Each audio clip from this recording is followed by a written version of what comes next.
she enjoys concerts at one of Missoula's many venues, gardening, kayaking, and backpacking in all areas of the West. Secondly, we have Renee Morley. She is a field coordinator for the Montana Conservation Corps in Missoula, going on her 6th season in this role. She previously worked for 6 seasons on a mix of Forest Service and Conservation Corps trail crews, and 1 season as a wilderness ranger. She grew up in Vermont and fell in love with the West through trail work, and in her free time, she loves any and all types of skiing, running, mountain biking, exploring new places, and cooking great food. Lastly, we have Courtney Wall. She's the program director for the Selway Bitterroot Frank Church Foundation. In her free time, she likes hunting, angling, exploring the west side canyons of the Bitterroot, and playing fetch with her cattle dog. So, I'm going to have each of them say a little bit more about themselves and their story. After that, I have a series of questions that we'll go through, and then we'll turn it over to you guys if you have any further questions for them. Okay, so we'll have Jess start. Thank you all so much for being here. This is fantastic. So my name again is Jessica Harrell. I work with the Montana Conservation Corps as a program manager there. In my term with the Montana Conservation Corps, I have seen hundreds of individuals come through our door and explore the West. Many of those have never been west of the Mississippi before in their lives. So I have the privilege of meeting new individuals and working with them to help them explore the wildlands that we have to offer. It's been an amazing experience teaching new skills to individuals that come out, showing them the opportunities that we have on our public lands. Something that's been really amazing to me and what most I love about working outdoors and taking our participants outside is most of them have come to a point in their life, be it after college, after high school, where they've been on this path for the majority of their time and have just want to switch it up, realize that there's something out there that they want to explore. And so I have the privilege of being able to help show that for them. This position that I have, I am very much on that same path, where I grew up in Connecticut, just, you know, you go to high school, you finish high school, you go to college, you finish college, you get a job, you get married, you have kids, and that's it. And I realized that that is not what I wanted, and found AmeriCorps after college, and stepped into a role of serviceship for my country and communities, and served in the Southeast after Hurricane Katrina and Rita doing disaster relief. And through that was presented with this opportunity to come to Montana and serve with the Montana Conservation Corps as a crew leader. In that role, I was significantly challenged to go outside of my comfort zone. I had never put on a backpack before. I had never hiked more than maybe 5 miles at a time. I learned all of these traditional tools that I never knew existed. And I was just exposed to this vast landscape that was always this area on the map that you just didn't know too much about beyond it was a very large state, and you could fit like 11 Connecticut's inside the state of Montana. So the Montana Conservation Corps opened up my eyes to the wildlands and the public lands that we have available, and fell in love with this area and the activism and enthusiasm that's created in this community. What I love most about my position now is I can still get outside and travel on those lands. I do that a lot more solo trips, going in to see a lot of our field crews that are based in the field, which has been a lot of fun. And just to see our participants come in where maybe they've worked in a counting job in Chicago, and now they're out here and they're pulling a crosscut saw, clearing this trail that hasn't been cleared in 25 years, and they're having the time of their life. And to see that is just life-changing for me. And so that's what keeps me involved in this organization. Is every year we have about 50 new individuals come through our doors, and it's a life-changing moment for them. And it's all about service. So these are AmeriCorps participants, and it's a way to serve the country. And our big focus is on citizenship, service ethic, community involvement, and being engaged in conservation service. So we get out on public lands and clear trail, and at the end of the day, we're having conversations about how are we engaged, what's happening in our nation today that these public lands are changing and shifting, and what are the issues, and how do we want to be involved? How can we get involved? And it's so invigorating to be around young individuals that have this spark in them, and all I get to do is just kind of fan it a little bit and watch it glow. So that's been pretty phenomenal for me. And I know in this room that there are quite a few alum for this organization, and it's just so powerful to see folks grow and prosper to new heights and remain active and see that. So I think that's kind of my rant. Oh, all these photos! I forgot about the photos.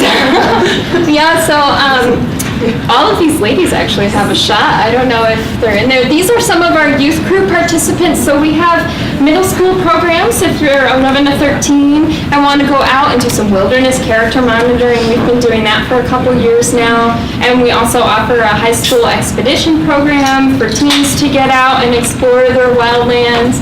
So this is one of our youth groups. This is Tori. Is here. This is in the Upper Frank Church, River of No Return Wilderness. Oh, that's a great year. And Courtney's in there with the rock wall. This is up Blodgett Pass, and they redid this whole rock wall using traditional tool setups. That was a great year. And then this is one of my favorites in Hell's Canyon, going up there, Horse Heaven Lookout. And that was my very first year as a crew leader. We were supposed to hike up there and make it to clear this trail. We just didn't. We didn't make it. So, but I think it was 2 years ago, I went up with Joey Hudak was over there with his crew, and we made it, and it was absolutely breathtaking and amazing. And to still have those moments in my career is just astounding, and it keeps me going. Yeah, I think that's it. That's it. So Renee. So my name is Renee, and I also work for the Montana Conservation Corps in the role of a field coordinator. Just put in a great plug for our program. My role is more on the technical side of the experience for participants. So during our training program, our leadership development program, I'm working with my coworkers and just to put on these trainings, and I'm out there in the field teaching our traditional skills, crosscut, axe use, as well as some of our non-wilderness skills, chainsaw and things like that, so how to build trail and construction, and then we're taking them out in the early season.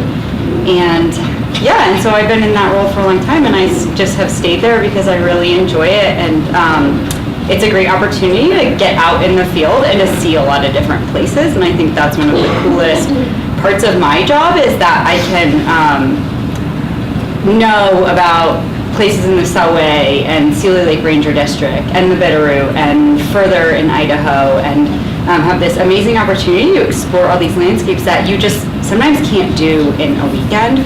And so turning my job into that weekend is really rewarding. And I grew up in Vermont originally and did the Vermont Youth Conservation Corps when I was, I think, 19 years old. And that was a really eye-opening experience, and then went out to Colorado, and I remember getting off the train and just bawling my eyes out because it was so brown, and I thought, oh my gosh, like, this is nothing like the East Coast. And then was supposed to come back on an airplane and called my parents and said, that barbecue you're supposed to have for me tomorrow, it's not going to happen because I'm not coming home. And then I landed in Montana, and that's been great.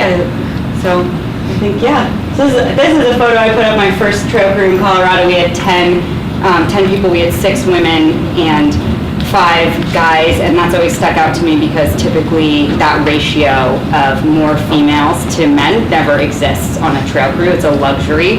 And at the time in my second season, I really had no context for what a luxury that was, but that's always stuck with me because of the strength of our relationships and how much we were able to build off each other, being the majority in a group that size. So, yeah. These are just like 3 more pictures you have here. Yeah, just some pictures of the field season. Beautiful, my favorite. I put this picture in here. It's my favorite campsite ever. That's in Washington in the Cascades. So I spent 2 summers working in the Pacific Northwest, which was a really great experience because the whole landscape is different. And for example, I thought I knew what it meant to be wet until I worked in Western Washington. It just didn't dry off for like 2 months straight. You know, and then went over on the east side of the Cascades. And if you guys haven't had time to explore the Cascades, I highly recommend it. North Cascades National Park is an amazing wilderness park without the buildup that you see in a lot of other places with concessions and roads and hotels and etc. So, yeah. So I'm Courtney Wall. I'm the program director for the Selway Bitterroot Frank Church Foundation. And I actually started in this position exactly a year ago today. It's kind of exciting. But previously, I have been working seasonally. I started with the Montana Conservation Corps as a crew member and then a crew leader. I worked for the Forest Service for a season, and then I wandered up north to work in the Bob for the Bob Marshall Wilderness Foundation, and found myself in a variety of different roles for them. Worked seasonally for SBFC for a season as their Bitterroot lead steward, leading volunteer trips and wilderness ranger interns on the Bitterroot. And then, fortunately, this position opened up, and I applied, and here I am. So, yeah, I love my job. Jess put it really, really well, and I don't think I'm going to be able to put it that well. But, yeah, so I have 6 seasonal staff members who are all, most of them actually come from MCC, so they have really good leadership skills, really solid leadership skills, and actually most of them are returning for another season, which is awesome. And then I have 10 Wilderness Ranger interns, and they come, actually most of them have been coming from East Mississippi as well, which is pretty awesome because I'm also from Connecticut. So very similar situation. I came out here to do MCC and my mind was just blown. And yeah, I never left. So I can really kind of relate to that when I get to see those interns just like shocked when they, I mean, even when they come into Missoula and they see the M, and then we take them out into like the heart of the Selway Bitterroot, and they're really blown away. So it's really rewarding, and yeah, I love my job. So these pictures kind of pertain a little bit more to my answers to your questions, but you can still look at them.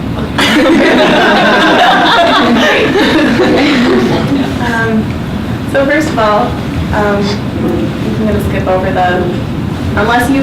do you feel you have anything else to add for how you arrived to the career you have today? I would just add that I had a lot of really great mentors that I feel like I still draw a lot of inspiration from. Yeah. So then our first formal question will be, what is something about your work that you love? And this has probably been partially answered, but if there's something you haven't touched on, please elaborate. Yeah, I think I definitely hit this one already because I get so excited about it. But for me, it's the participants that walk through our door. You know, we have youth as young as 11, and I've worked with folks that, like, all the age range up to 35, 45. So it's just seeing those individuals blossom no matter how old you are. It's pretty phenomenal. I'll just reiterate what Jess says, and I know how strongly my experiences in wild places have influenced my life, and how that makes me feel more alive than in any other places, to be out in the woods and to be able to see that light in other people's eyes and provide this platform for them to have that same experience. It's just really meaningful, and it's great because, like I said, you know, I know what that means to me, and then to be able to share that with people. And I hope that folks will take that with them for the rest of their lives, even if they don't continue a career in wilderness or they move back to a city or wherever people choose to be. I hope it's something that they can remember, so, yeah. Yeah, I agree with all of that. I feel the same. I think I also really enjoy the work, the physical work. I spend, 6 months in the office planning and preparing and hiring, and then I get to go out in the field with everybody. But there's like this history geek in me that's kind of come out through trail work, working with primitive tools and camping and just like simplifying life. So I really love that part, and I really always look forward to that after a long winter, kind of in front of a screen, just getting to go out and really just enjoy the peace and quiet and just that feeling that you get from being in the wilderness and in nature. Thank you. What has been a defining moment in your line of work that has made you realize you're pursuing the right direction for yourself?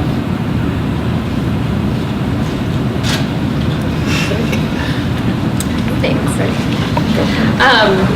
It's for me that I was thinking about that on my walk over today, and there's multiple moments, and it's along that theme of I'm in it for others, and there have been times when you just see the light bulb click on in an individual, and you see them experience just what it is to fail and learn from that failure and succeed and like have those hardships and those challenges and get through it and recognize like I've got this, I can conquer anything.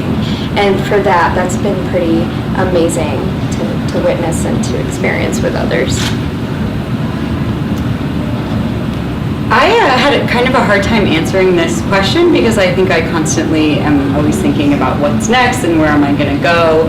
But I've had a few seasons that were very challenging, and some of my seasons working in Washington were just way outside of my comfort zone. And I think when I looked back after that and was able to reflect and feel personally stronger and proud of myself for being able to get through those and have done a good job, I think that gave me the confidence to keep pursuing other options. And then when I came back to Montana, my first season with MCC as a field coordinator was really great, and I realized that I really liked just working with people and teaching these skills. And after that season, I decided to stay in that role, and so I think that that first season at MCC was a good moment for me to realize that I was in a good role.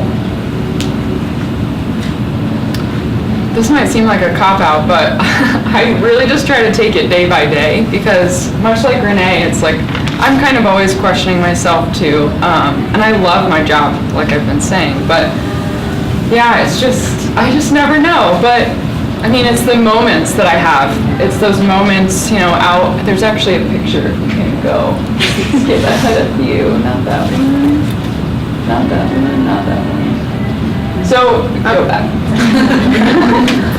So this picture was taken on top of Packbox Pass up Big Creek, and I had been leading a volunteer trip with a group of individuals that came out with the Sierra Club, and there were just a lot of personalities in this group, and it was just a little bit challenging. It was like middle of July, kind of heart of the season, and we were just, it was just a challenging trip. We were trying to get to Big Creek Lake, which is about 9 miles in, and there was a huge pile of trees, like pretty complex trees to cut about 5 miles in. So we ended up having to camp in a different spot, and all of our plans were kind of messed up, but that's how it goes. Nature kind of leads the way for you. But anyway, after work one day, I hiked with this intern, Matthew, up to Packbox Pass, and it was a really long day. We probably got back to camp at like 9 o'clock. But it was so worth it just to get, we were kind of stuck in this corridor working and, had tunnel vision, like, gotta get this cleared. And we just kind of took a step back and we were like, we need to go do something fun. Like, who wants to go hike with me to Packbox Pass? I'd never been there. And I'd worked up Big Creek Canyon quite a few times. And so we went, and yeah, it was awesome. You can kind of see the look on his face. He's pretty stoked. So, I mean, even though it was like a really long day, it was still just one of those moments where I was like, yep, this is where I'm supposed to be. So hopefully that kind of answers that question. It's a hard question. Sorry. That's okay. That's good. What strengths have you brought to or developed further with your work? Keep looking at me. I'll start with this one. So initially in trail work was an amazing platform for me to harness the fact that I have excessive energy most of the time and a short attention span. And it was this place that I could go and like do well and be appreciated. And that turned into me discovering that I was stronger mentally than I ever knew that I was, and that I could keep up with a crew. And there's this picture that I was like, gave to Tori, and I was like, don't show it, but it's so it's me, and then with my crew of these guys in Washington, and every guy is twice as big as I am, right? And I'm just like this little person, but on that crew, I not only could keep up with as much work as them, I'm pretty sure I worked smarter and more efficiently than every single one of them. So I was better off at the end of the day. You know, and so that was huge to develop those confidences in myself. And then in this role as a teacher, the skills that I learned in trail work and have brought with me from that, I was just able to develop even further and move into this role of a teacher and hopefully somewhat of a mentor and give people some advice. I don't know if it's good or not. Maybe sometimes it is. And so that's been really wonderful as well. But yeah. As I mentioned, I worked with the Bob Marshall Wilderness Foundation, and so I spent 2 years working with them seasonally.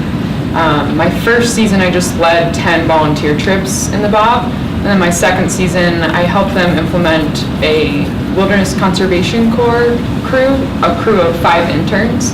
We're all undergrads, and so I kind of took that experience and sort of have been using that experience to figure out how I can be the best program director that I can be for SBFC. So, you know, they have a really big focus on high quality volunteer trips.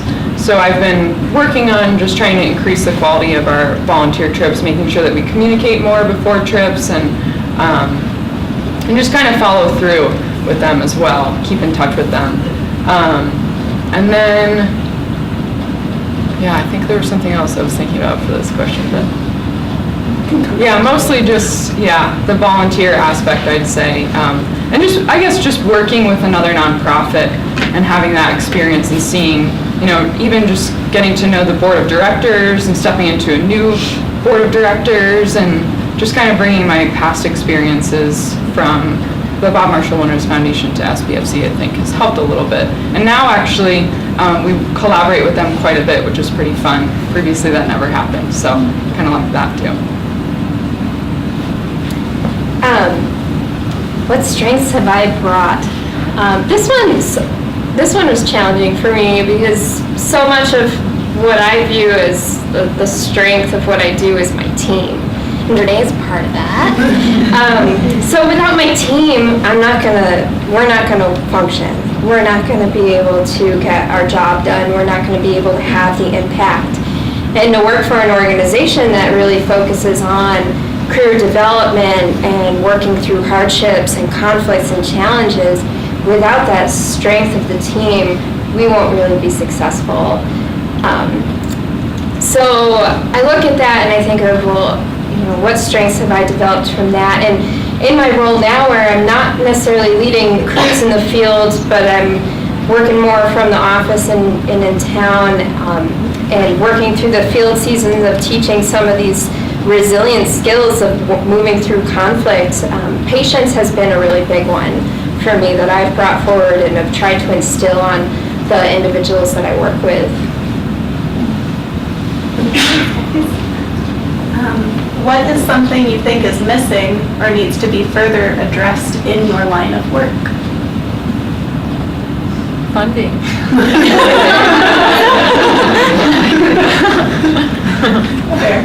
I would love to see more ladies apply for our seasonal positions or our Wilderness Ranger internship positions, or come on our volunteer trips. A little plug.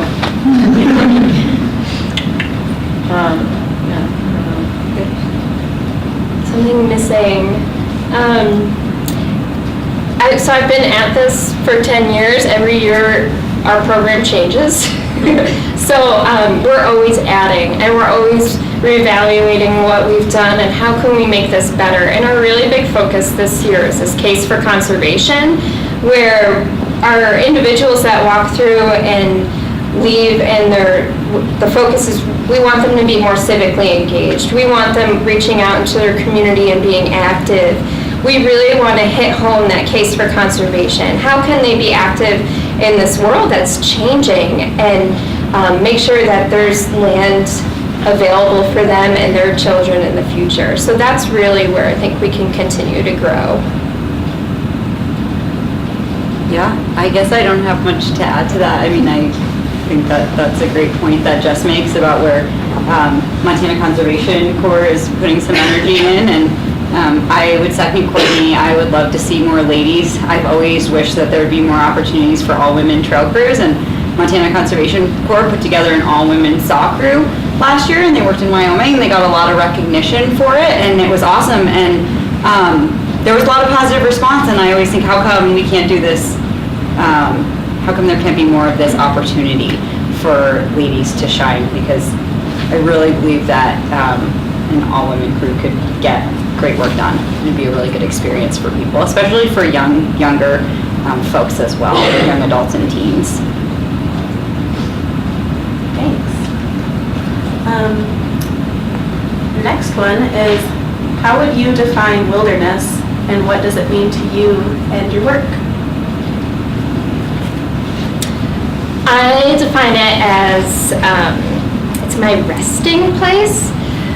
When I'm super stressed out sometimes, because that happens at work, my boss Bobby will just be like, well, you don't have to go on this trip into the field to see the crew. And immediately I'm like, that's exactly where I need to go, because that's where all of my problems don't exist. So for me, wilderness is this rest. I get to go back to my roots and be grounded again, and to just be able to share that experience with others and live it, and just be reminded of how lucky I am and we are to have those in our backyard.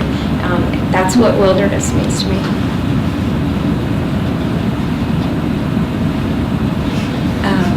So I guess for me, it's always been more of, I mean, there's the Wilderness Act of 1964, right? And that creates a specific language to what is and what isn't wilderness, and that's a great piece of legislation. But for me, it's always been a feeling of a wild place. It's that time that you go out and maybe the trail's a little unkempt and it's raining and there's patches of snow and you haven't seen anybody for a long time, and it feels like you're out there alone, and it's that feeling of that experience more than anything for me. And there's wild places that we go in Idaho that are not designated wilderness, but people are not there, and it's a vast landscape, and you might be the only person who uses that trail in a long time, or at least it feels that way because you don't see anybody or any other signs of people. And I think we're so lucky in Montana and Idaho to have those places where we can have those experiences and really get out there, and even places close to Missoula as well. We just have a vast landscape at our fingertips. Yeah, I think you put that pretty well. I agree that it's a feeling for me too. That same feeling that I got, on top of Packbox Pass that day. It's just, this kind of experience that oftentimes leaves me speechless, and I can't get over the beauty that's surrounding me, and like Renee said, how fortunate we are to have this. And I try to talk about that a lot to people too, especially a lot of my relatives back east. I mean, Connecticut doesn't have very much, if any, public land.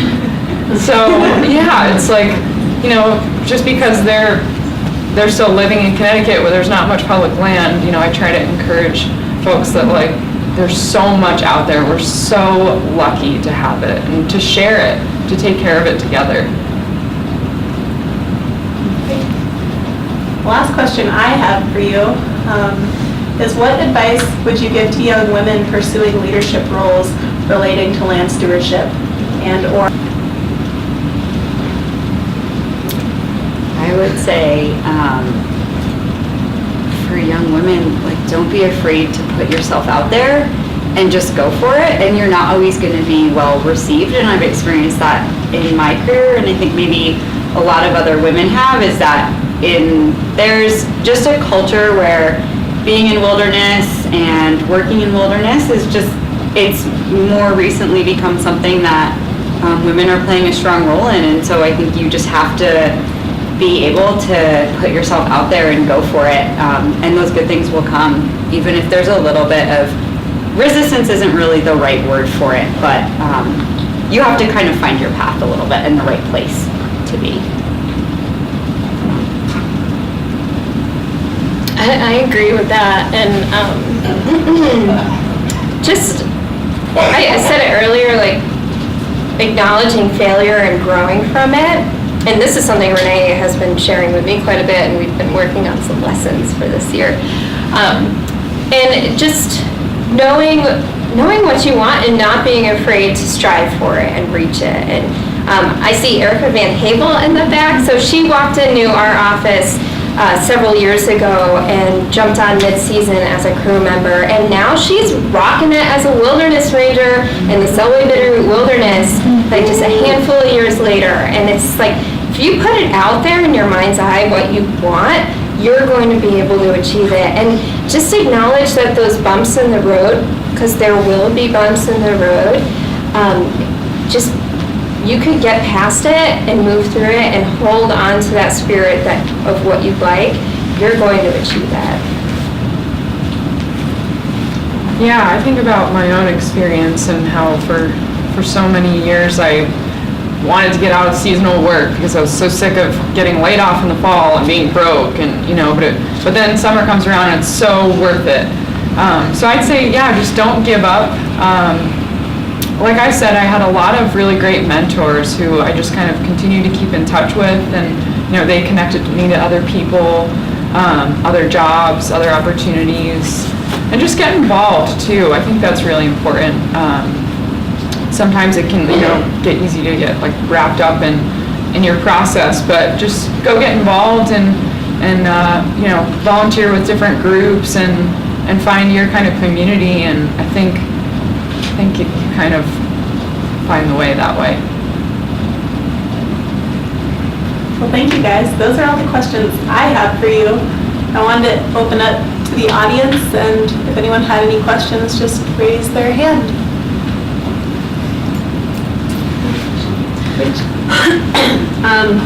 I really appreciate all of you being here, so thank you, first of all. But also, I'm hearing a lot of just like general kind of feminist tones and the idea of lifting up voices that are maybe not as powerful. And I heard a few of you reference luck as well, and I totally agree. We live in this like very privileged place and are in a privileged spot in society to engage with this wilderness space. So I'm wondering what, if any, steps your respective organizations are taking to try and take advantage of all the voices that are really valuable in this unique Montana landscape. For instance, like more local indigenous knowledge in the way that you're approaching conservation. Yeah, so we are actually very active in that currently, and 2014 we looked and redid a strategic plan as our organization to look and see where we were, hey, what are we missing, what knowledge aren't we including, and so we've taken some action steps to fulfill that. We've hired on a diversity, equity, and inclusions manager who's brought in a lot of that Indian education for all knowledge. And this year, actually this past month, we've been rewriting a lot of that educational curriculum that I spoke of to include a lot of that and make sure that we're representing not just our own voice, but the voice of the people that are here. So that's all scopes. Mm-hmm.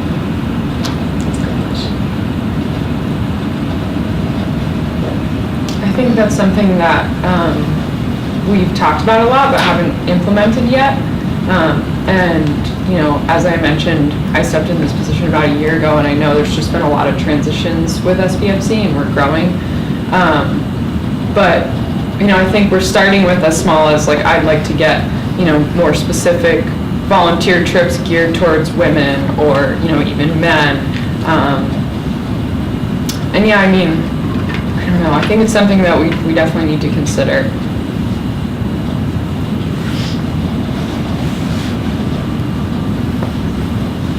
questions?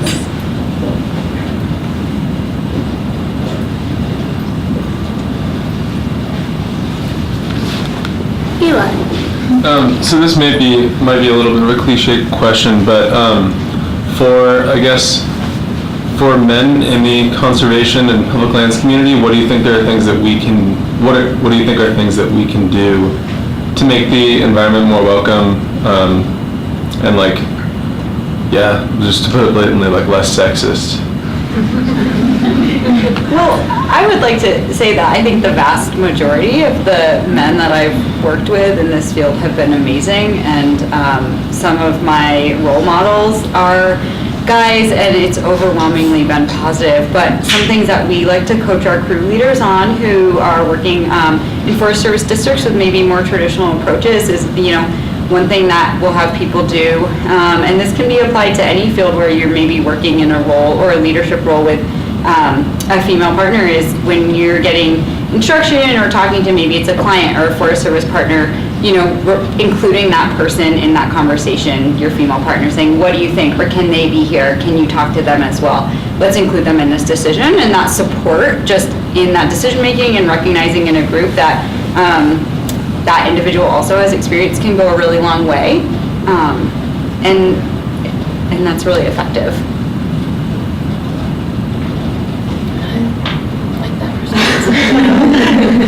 I also have had a small handful of just uncomfortable interactions in that, but the vast majority of my interactions with all gender types have just been positive.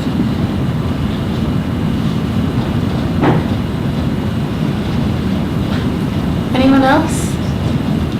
Any questions? Yeah. So in the volunteer work that you do down there in the Frank Church, I work with one of the groups that works in that area, but are all of your, are there projects that people can sign up for that are just, one project at a time, a week at a time, rather than, I imagine with the Montana Conservation Corps, it's a summer spot, so do people know that they can sign up for those projects on a in a more limited, if their time is limited, that they can, give some of their time? Yes, absolutely. I'm so glad you asked. Yeah, if you visit our website, you'll be able to see we've got, I think, 8 or 9 volunteer trips this season scheduled that, are open to the public. A pretty wide variety of level of experience needed, and then the dates all kind of vary. We have one starting in June, and then, the last one's in September. So yeah, if you visit our website, you can get more information about that, and all different lengths of time as well. So hopefully you can find something that fits into your schedule. And I left my card and a little bit of information cards on the back table there. So anybody can feel free to take one and email me if you can't find our website or whatever. And if you have any questions about any volunteer trips too, you can send me an email. But yeah, we're always looking for more volunteers.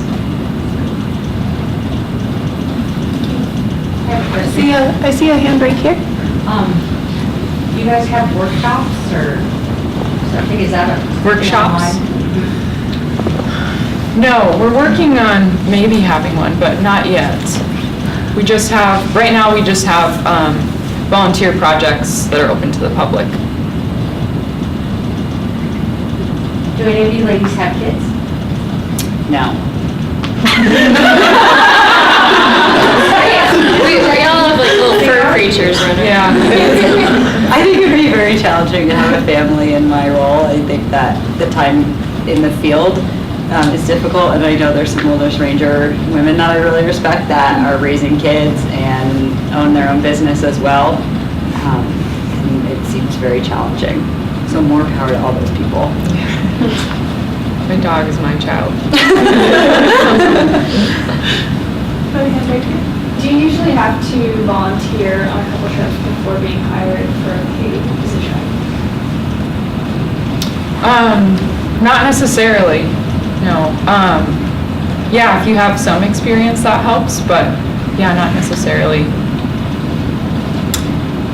Yeah, we're currently recruiting right now we have youth crew leader positions open, and those are the folks that work with the middle school and high school positions, leading those crews. And then we're also hiring for our crew member position. And for me, during that interview and application process, I look for a strong desire, enthusiasm, and commitment.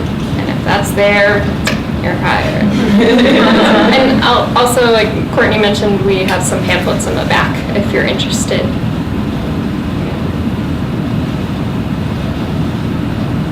Other questions? Okay. Hi, I'm Jade from Salish Community College, and I'm here with the Seeds Club. But I wanted just to kind of ask a question. So when you guys are on like the job, like when you guys are like in trails and stuff, does the weather or like the wilderness test you guys' like personal experiences, like challenge you to do the job? Yes. So. I've gone back in my tent and cried for being wet. Like, nothing like Washington, but definitely being wet for 9 days and leading a group can be very testing. And sometimes you just want to be dry and warm. That is very true. I think thankfully though, when you're like the beauty of the crew situation is that you have all these other people around you who are also miserable. And when you have a good crew, you can just laugh at how ridiculous that is or how miserable you are. And then, you know, you get through it and you exercise discomfort, but you always have your crew to fall back on when you need them. And that really is one of the great things about working with other people in the woods. So. Yeah, I always warn our staff and our interns to expect that the first hitch in June is going to be all rain, because that's usually just what it is. But also, I mean, I've had to evacuate a volunteer trip like 10 miles in because of a wildfire, so that was pretty scary. It was basically like pushing them out. But the Roaring Lion Fire, we were up Logic Canyon. So yeah, you just kind of never know, and you always have to have an emergency plan. You left us great cheese. Yes, yeah. They left their supplies in, and our crew came in after, and they had great cheese. We feed our volunteers very well. Is that another hand over there? I was wondering how trail work relates to, I guess you could say, like a precursor for doing firework, since you just mentioned roaring water. Oh my God, roaring water.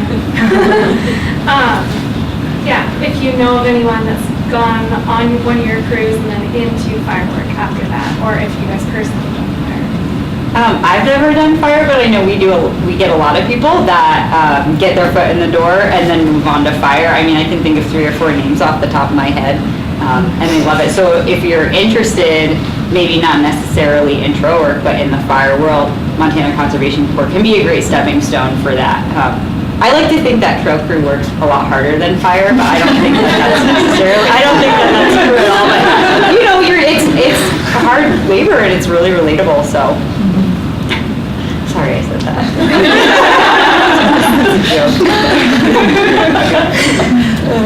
It's debatable. Work hard. Yeah. So what do you think, just having women in general in trail crews and in wilderness work, what do you think women bring to the table? And why is it important to have women in wilderness? That's a good question.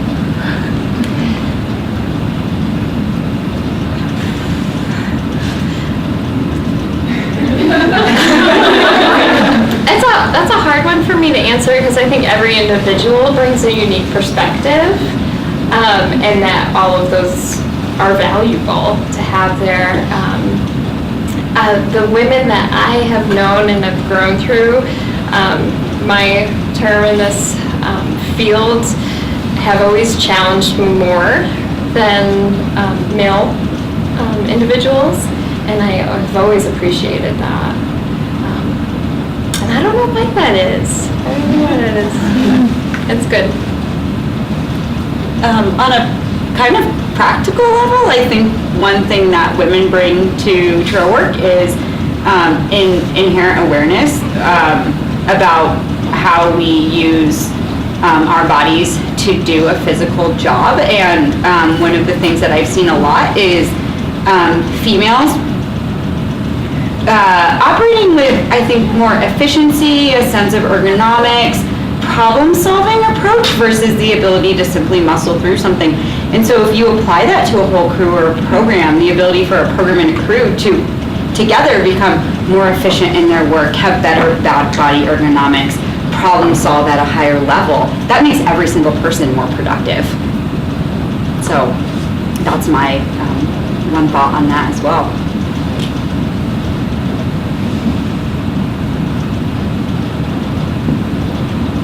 Any further thoughts? Sorry. No, that was great. Anybody else? The one in the back? And so I hear you talk about the youth part of it. I have 2 granddaughters. What's like the age restriction and thing? How do they get involved with the Folsom area? Is there a way that they can, at that age, get involved with something? Yeah, so like our middle school program is 11 to 13 and our high school program is 14 to 17. And then our adult field program is 18 and up. So if we could talk after if you'd like to learn more details, or also you could just grab some of the pamphlets in the back that have our website, and it's all on the website. So is there something that is kind of local Yep. in the Folsom area that they can take advantage of, or do you have to travel? There'd probably be some travel. We're looking at really part of that strategic plan I mentioned, so we're looking at really growing our youth development. The idea being getting youth outside, being active, and so that's strengthening as we're growing into adulthood, right? So we're looking at expanding into other community areas outside of Missoula to be able to offer to all groups. So if we can talk some more if you'd like after, but if not, seeing it this year, we're hoping in years future that we're plugging into other communities.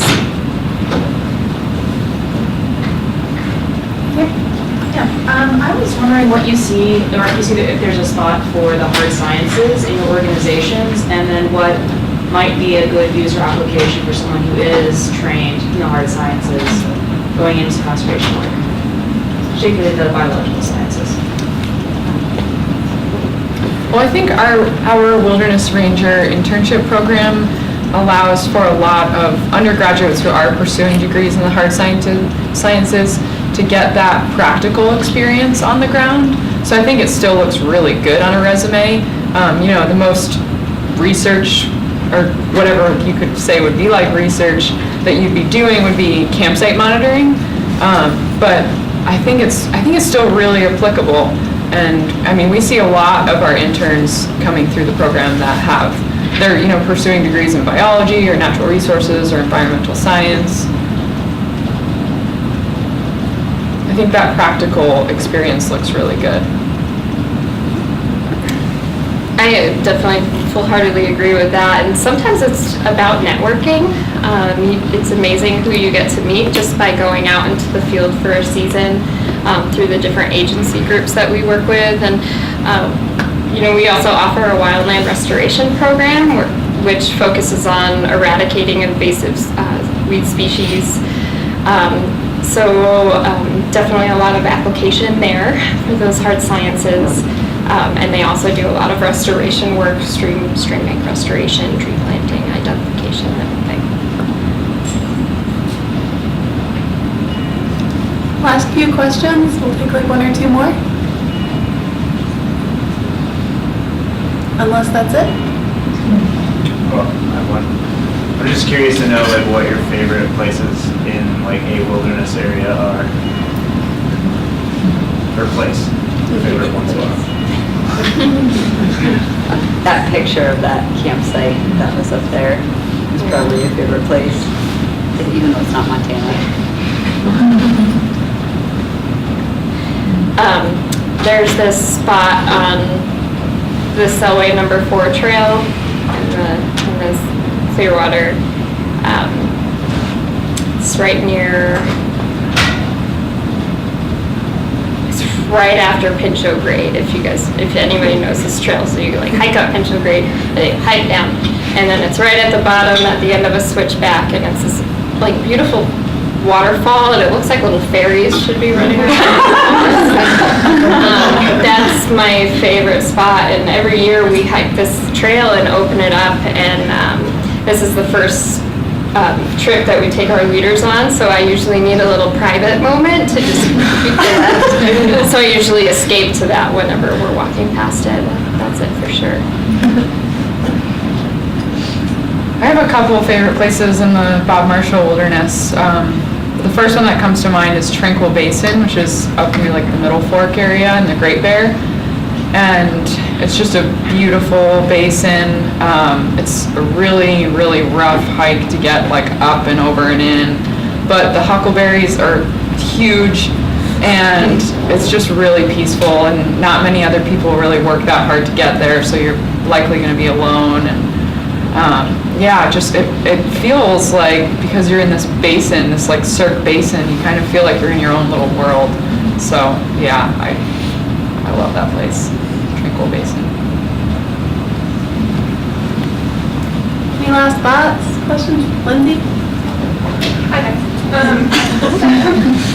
You mentioned, Jess, specifically how the civic engagement piece is really important to the NCC experience, which I would 100% agree with. And I was curious if you guys have thought of any ways of expanding that civic engagement to focus specifically on educating people about wilderness and getting them civically engaged in a wilderness capacity, rather than just, going to the public meeting and learning about water and Missoula or something, but like really zeroing in on that wilderness.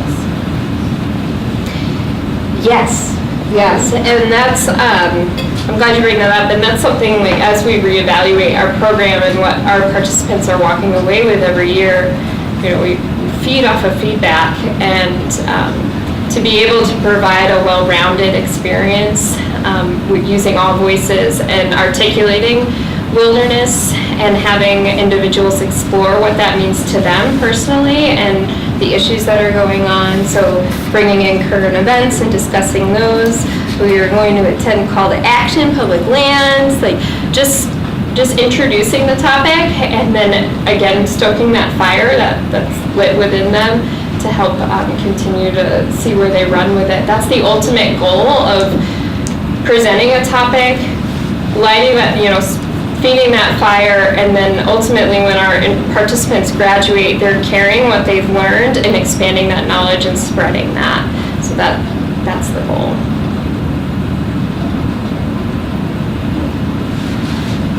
Well, thank you guys all for coming out this evening, taking some time to listen to our lovely women speakers. We'd really appreciate, again, feedback in our comment box.